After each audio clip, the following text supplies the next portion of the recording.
Matapos makalusot ng Choco Mucho sa 4th set, pagdating naman sa 5th set ay naging mainit ang labanan ng dalawang team na ito, kung saan unang ang nakaungos dito ang kupunan ni Boss Dina Wong, pero syempre hindi dito nagpakabog ang Akari Chargers. Gumawa rin sila ng paraan para mahabol nga ang nasabi nating Choco Mucho. Ang ganda sana ng galawan nila dahil sobrang ganda ng ipinapakita ng Choco Mucho dahil lamang sila ng 3 puntos. Kumpiyansa ang kupunan ni Ibiang IB Laksina na maipanalo nila ang laban kontra sa Choco Mucho.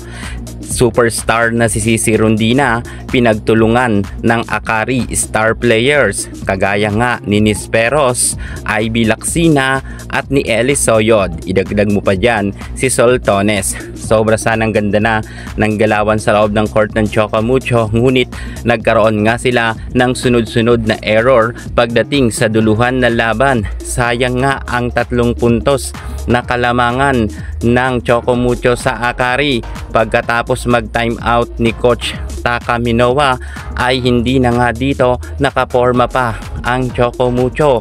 Mukha talagang inalat na sila simula kasi nagkaroon ng service error itong si Regine Arocha, ay nasundan naman ito ng error ng star player nila na si Cici Rondina, kung saan 2 sunod-sunod nga na error ang nakumit Cici Rondina. Sobrang ganda naman sana ng balasa ni Coach Dante Alensonurin at palaban naman si Hani Reyes Tubino at si Isa Molde. Subalit talagang nawalan lang sila ng momentum dahil nga sa sunod-sunod nila na error. Sayang talaga, maraming nasasayangan nga para sa Choco Mucho fans sapagkat 11 ang score nga ng Akari at 14 na ang Choco Mucho.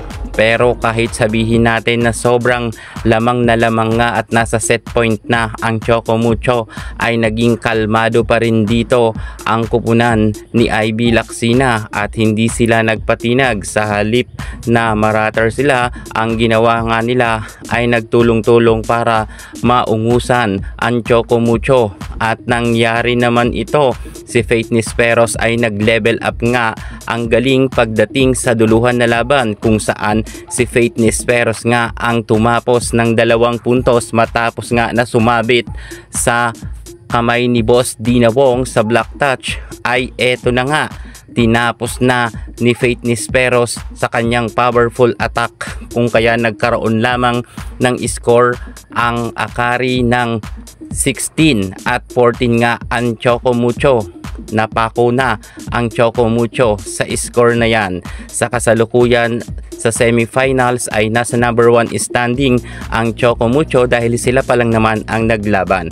Abangan naman natin ang laban ng Petrogas Angels kontra naman sa Creamline Cool Smashers. Sino ang magwawagi? At syempre, congratulations pa rin sa kupunan nga ni IB Laksina. Yan muna ang pinaka-latest natin sa mundo ng volleyball. Thank you so much. God bless.